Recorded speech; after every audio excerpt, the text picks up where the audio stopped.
Perhaps if we move on to question number 2, so that we actually make it through the evening. And I think that we've captured these sort of ideas that people have put forward under that section. But I think what we're going to look at now is in terms of intermediate housing. And perhaps if I could just get one of the officers to just explain to you what intermediate housing is for those of you who aren't sure. Just say that. Just what's intermediate housing?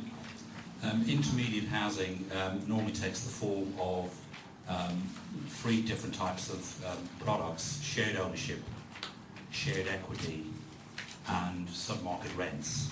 And they're the key types of products that we actually see demonstrated in the delivery of intermediate housing.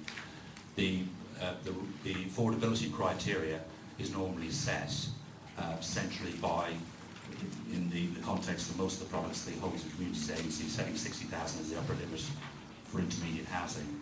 And it differs from social rent, as I explained earlier on, in terms of the rents that are set. There's some guidance in the current London plan which expects that people up to an income of, I think currently 61,400 are determined to be eligible for intermediate housing products. So essentially, intermediate housing is housing that we're talking about for all of those people who are not eligible for social housing, but there's also no way they could afford market housing within Westminster as well. Obviously, for Westminster, that's quite a wide band. And the question is, should we allow intermediate housing providers to just give us studios and 1-bed intermediate homes for outright sale to those eligible for intermediate housing? But I think perhaps any other points you want to raise about intermediate housing now would be a good opportunity. Yes, sir, down the back. Thank you very much for organising this event, which has been very helpful. I think it's useful to just take a step back to the point we were discussing earlier in relation to Parker Morris. Space standards have their place, but the key is to remember that we have to create variety for different groups who have different needs. And a one-size-fits-all space standard probably doesn't do that. The Mayor actually yesterday, when he announced his design consultation paper, acknowledged as much and reckoned that there will have to be exemptions from a one-size-fits-all space standard. There are people out there at the beginning of their career for whom a compact, well-designed, 1-bedroom flat is where their needs are. Interestingly, the lady in front of me mentioned old age pensioners, people later on in their careers actually having the same need. And as a company that's involved with that particular market segment, I can acknowledge that we get as many people over the age of 60 contacting us as we get people around the age of 20 and 30. So let's just keep in mind that there is a need for variety, however we end up resolving some of these issues. The second point that I'd like to make is that the discussion tends to always be skewed towards family housing. There is no doubt that there is not enough family housing in a local authority like Westminster, particularly affordable family housing. But in answer to your question, 65% of household growth in Westminster over the next 20 years is going to be singles and couples and not families. And that needs to be reflected in whatever policy is brought forward.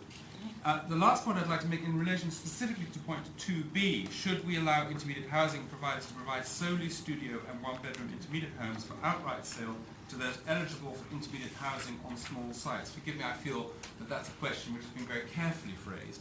And I think the answer is that on small sites, as many in this room will know, it is possible for developers not to deliver any affordable housing.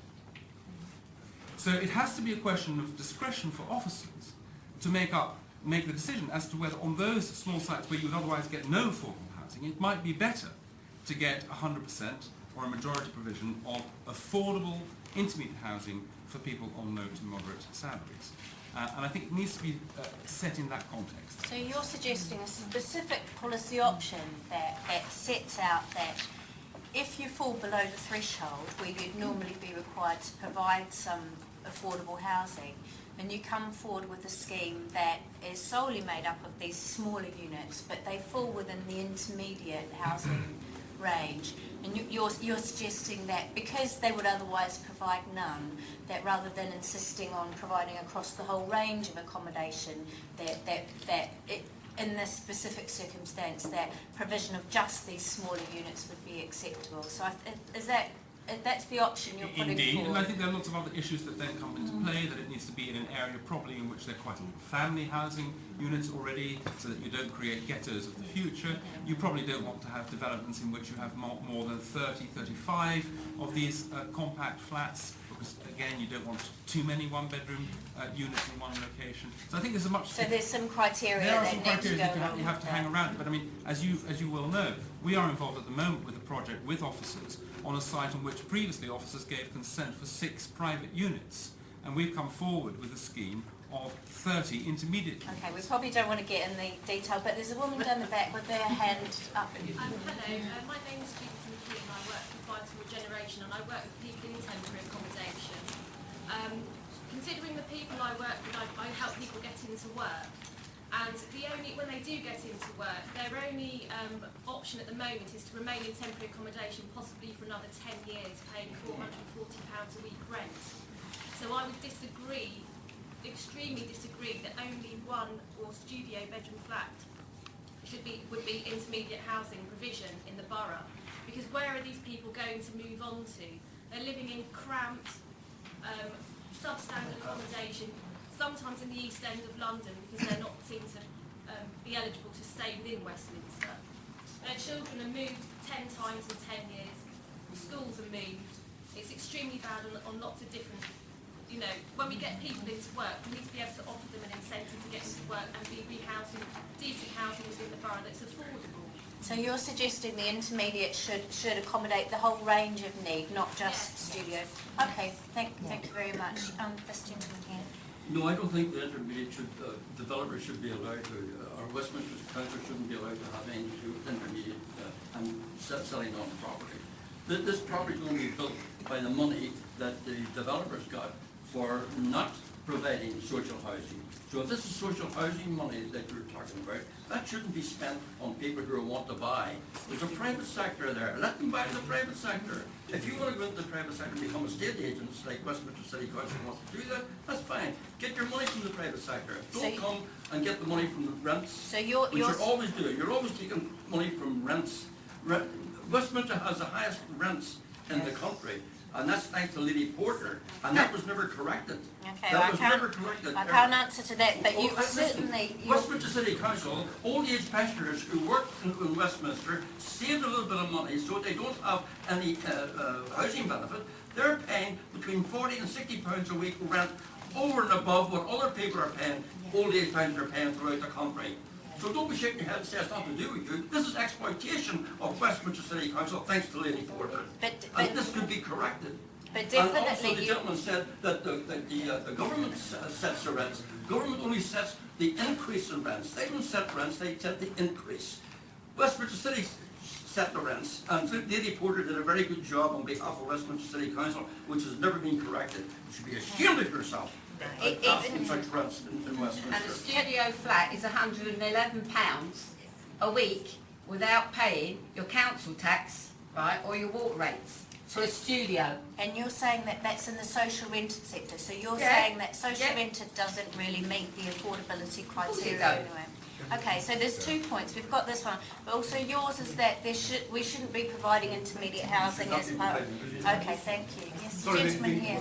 the Westminster Housing Commission in 2006 looked at this as an argument, and actually evidence was submitted from our own housing department, which strongly argued that whatever value intermediate housing may have, it will contribute nothing to the housing needs of those people in Westminster. And because of the high value of land in Westminster, and because of the amount of subsidy you would have to give to make it a viable option, only a very small number of people would benefit from this. And the Housing Commission said, well, it would be much better to use that money into social housing rather than have a package for a small number of people. Okay, thank you. Well, I think we'll move on to accommodating families, just to, because, sorry, we've got. Money. Where does the money come from to pay for social housing?